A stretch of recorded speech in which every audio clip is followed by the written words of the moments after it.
하겠습니다. 열왕기상 7장 27절 말씀부터 39절입니다. 또 노스로 받침 수레 열을 만들었으니 매 받침 수레의 길이가 4규빗이요 너비가 4규빗이요 높이가 3규빗이라.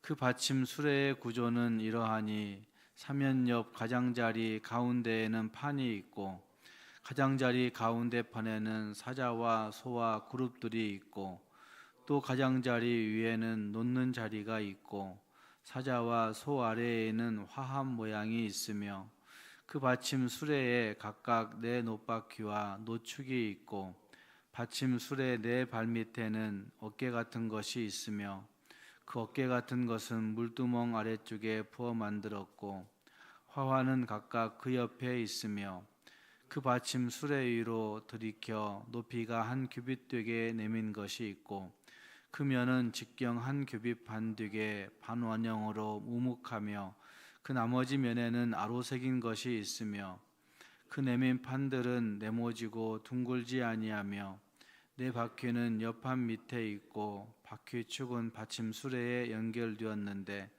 바퀴의 높이는 각각 1규빗 반이며 그 바퀴의 구조는 병거 바퀴의 구조 같은데 그 축과 태와 살과 통이 다 부어 만든 것이며 받침 수레 4 모퉁이에 어깨 같은 것 4개씩 있는데 그 어깨는 받침 수레와 연결되었고 받침 수레 위에 둥근 테두리가 있는데 높이가 반규빗이요 또 받침 수레 위에 버팀대와 옆판들이 받침 수레와 연결되었고 버팀대 판과 옆판에는 각각 빈 곳을 따라 그룹들과 사자와 종려나무를 아로새겼고 또 그 둘레에 화합 모양이 있더라.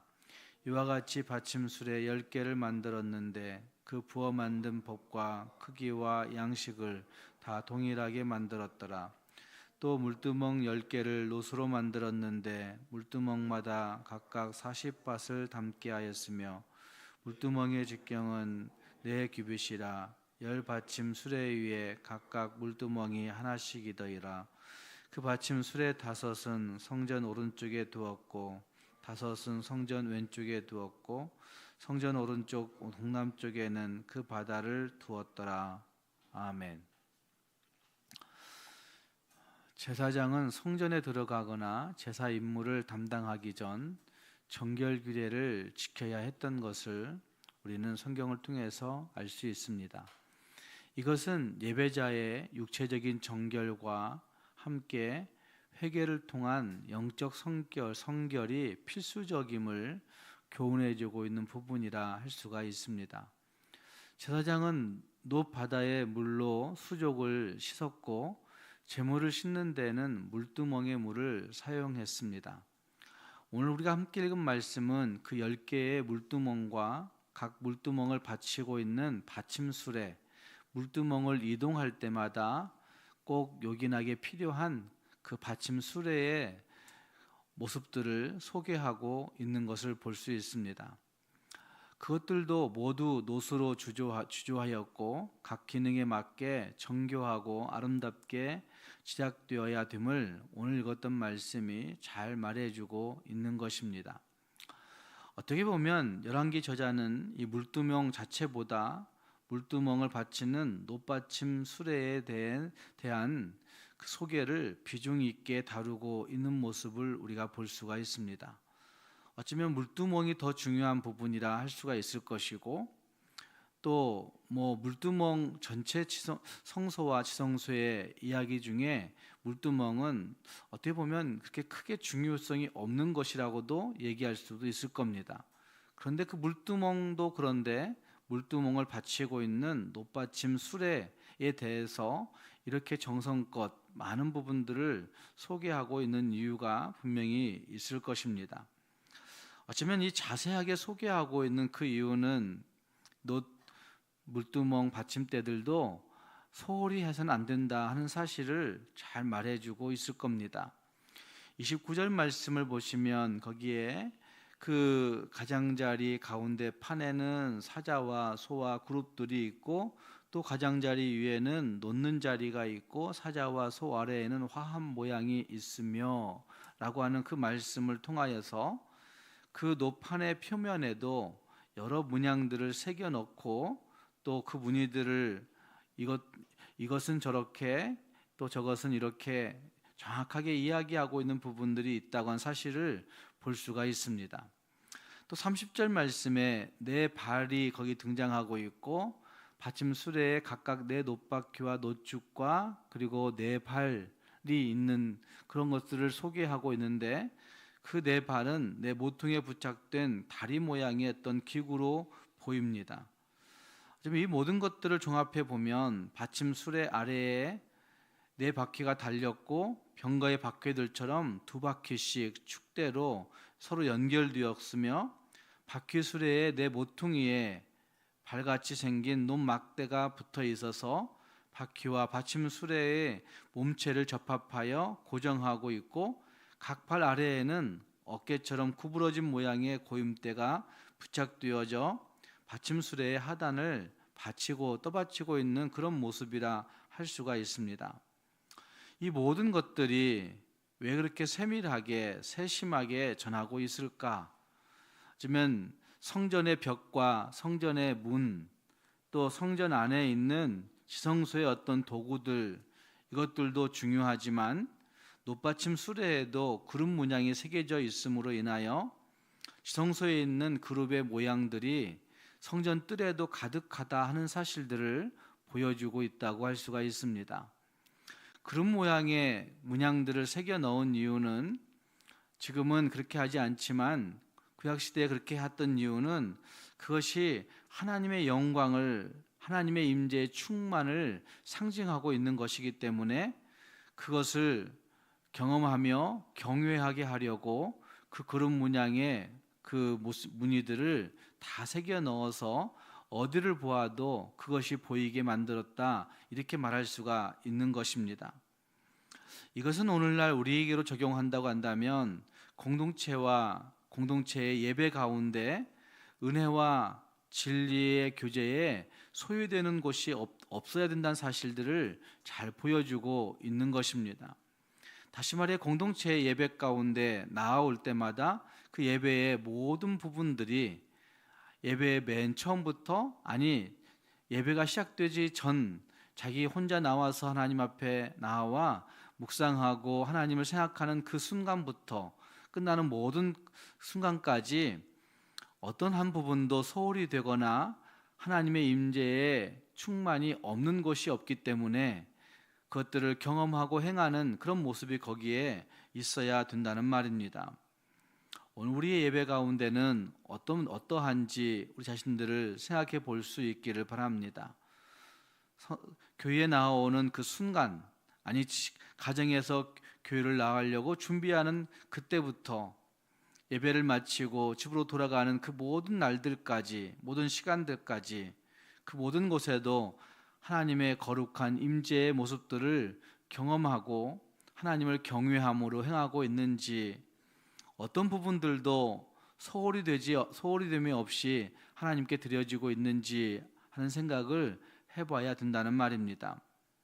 또한 받침 수레의 가장자리 버팀대 판과 옆판에도 그룹과 종려나무와 꽃의 문양을 새기고 있는 이런 모습들은 물두멍을 운반하는 기구에 불과하지만 장식의 아주 작은 부분까지도 소중한 보석을 다루듯이 세공하듯이 소홀함 없이 정성껏 해야 된다는 사실들을 보여내주고 있는 것입니다. 이것은 우리의 영성이 어떤 모습이어야 되는지를 잘 나타내주고 있는 것이라 할 수 있을 것입니다. 영성은 거창한 어떤 형식, 거창한 어떤 일에 충성하는 것에 영성이 있는 것이 아니라 사소해 보이는, 소홀해 보이는 어쩌면 작은 일에서 더욱 빛이 나야 된다는 사실들을 우리에게 알려준다는 말입니다. 아무도 보이지 않는 그곳에서 우리가 어떤 영성의 모습으로 살고 있는지, 아무도 볼 수 없고 아무도 느낄 수 없는 내 생각의 영역에서 우리는 어떤 영성으로 하나님을 바라보고 있는지 하는 생각을 꼭 해봐야 된다는 말입니다. 그리고 38절 말씀 이하에 10개의 받침 수레 위에 10개의 물두멍을 얹은 이야기들이 거기에 등장하고 있습니다. 물두멍의 지름이 어떠했다라는 말씀도 등장하고 있고, 또 거기에 물을 담아서 제사장들의 정결 의식에 사용하고 있는 모습들이 거기에 나타나고 있습니다. 아니, 놋바다의 물은 제사장들의 정결 의식을 위하여 사용하고, 여기 물두멍의 물은 제물을 씻는데 사용하고 있는 것을 볼 수가 있습니다. 제사장이 성막에 들어가거나 제사를 드릴 때 죽음을 면하기 위해서 수족을 씻는 정결 규례를 꼭 지켜야만 했었습니다. 그걸 지키지 아니하면 제단에 바쳐질 수 없고, 제단에 하나님 앞에 아무리 드린다 할지라도 그것이 하나님이 받지 아니하시는 그런 일이 되고 마는 것입니다. 물두멍에서 씻은 제물이어야 제단에 바칠 수 있다라고 하는 그 말, 또 놋바다에서 손과 발을 씻어야만이 제사장도 제사를 집리할 수 있었다 하는 사실들은 어쩌면 정결의 중요성을 우리에게 잘 보여준다고 할 수가 있을 것입니다. 하나님 앞에 나아올 때마다 그 정결을 무시해서는 안 된다는 말입니다. 어쩌면 무시할 수 없는 예배의 가장 중요한 조건이 정결에 있다는 말입니다. 예배하듯이 사역해야 되고 사역하듯이 예배해야 된다, 이런 말들을 하는 분들이 있습니다. 맞는 얘기라 저는 생각합니다. 어쩌면 우리는 예배의 영역은 그래 정결하게, 예배의 영역은 하나님 앞에 성실하게 해야 된다라고 자꾸만 얘기합니다. 그것이 보수주의 교단들에서 이야기하는 것들입니다. 어떻게 예배 시간에 이렇게 하느냐라고 이야기합니다.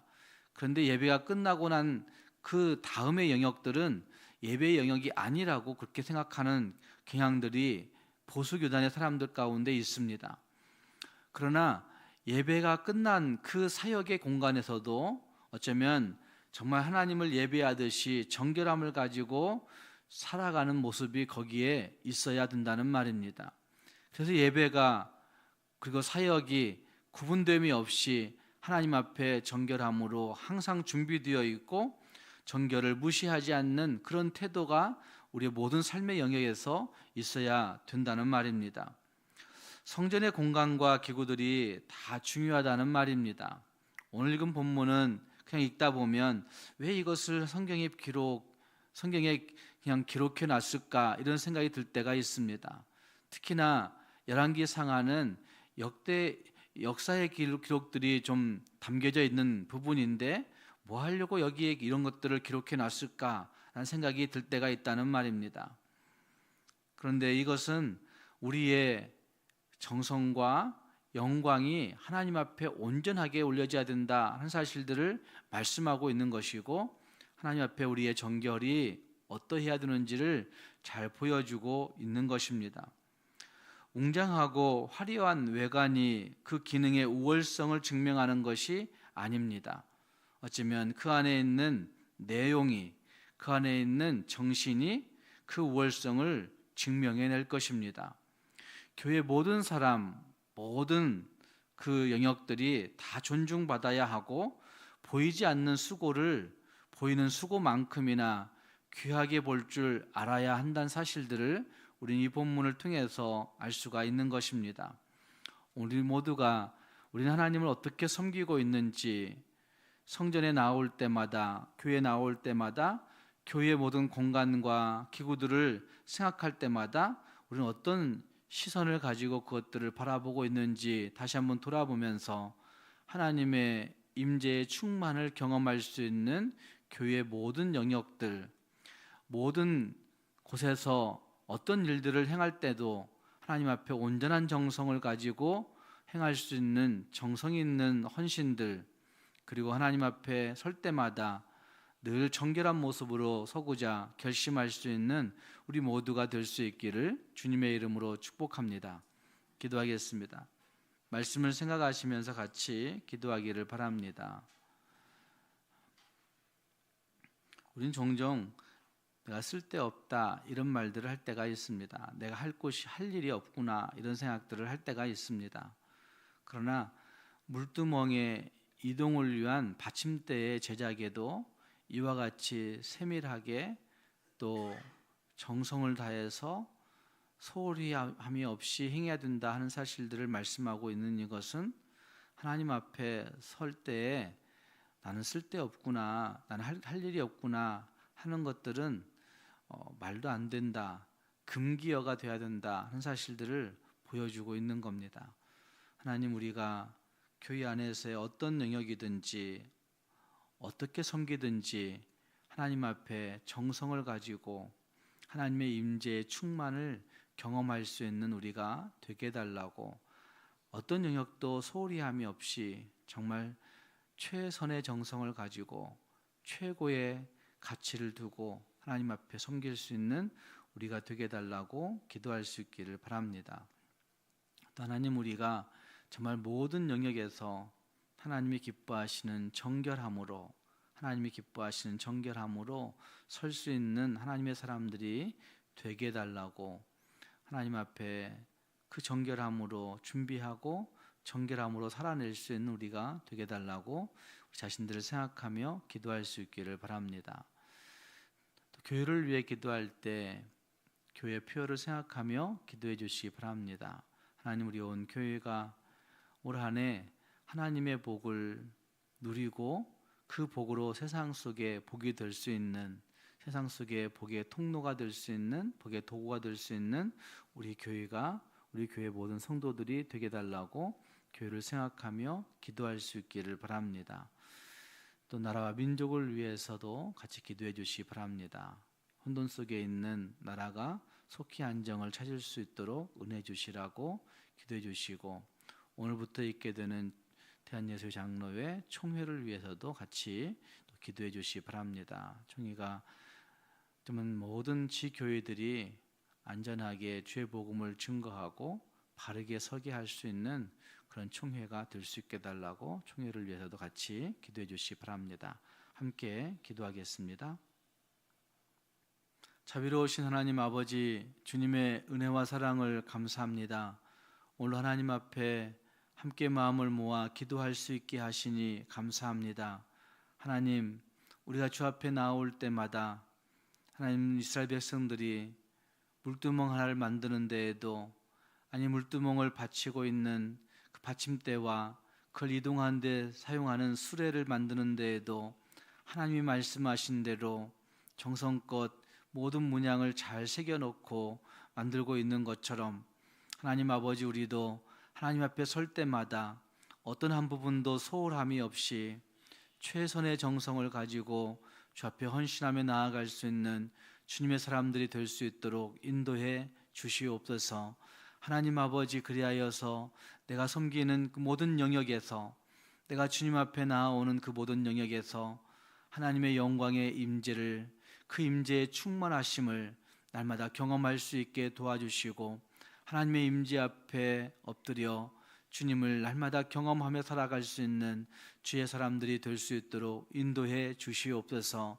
하나님 아버지, 뿐만 아니라 우리가 살아가는 모든 영역, 그리고 주 앞에 나아오는 그 모든 영역에서 하나님 아버지 정결함을 준비할 수 있게 하시고 정결함으로 살아낼 수 있게 해주시사, 하나님, 내 삶이 하나님이 기뻐하시고 하나님이 인정하시는 삶이 되도록 함께해 주시기를 원하옵나이다. 귀하신 하나님 아버지, 우리를 사랑하시고 붙드시는 주님, 우리가 하나님의 복을, 하늘의 복을 받아 누리고 그 복으로 세상 속에 하나님의 복을 증거할 수 있는 복의 통로들이 될 수 있도록 인도하여 주시옵소서. 아니, 하나님이 이미 우리를 그 복으로 세우셨다고 말씀하신 그 말씀을 확신하고 신뢰하여 진짜 세상 속에 복으로 살아갈 수 있는 하나님의 사람들이 다 되게 해 주시기를 원하옵나이다. 하나님 아버지, 오늘 한 날도 그렇게 살기를 원합니다. 우리 온 교회가 살아가는 삶의 모든 영역들, 가정의 영역들, 그 모든 곳에 하나님이 함께 하셔서 하나님의 복으로 세상을 정복할 수 있는 우리가 될 수 있도록 인도해 주옵소서. 주 앞에 나와 기도한 성도들에게 은혜를 주시고 하나님, 기도의 응답의 확신을 주시사 주 앞에 기도하는 것이 큰 기쁨 될 수 있도록 하나님, 우리를 주관하여 주시옵소서. 예수님 이름으로 기도합니다. 아멘.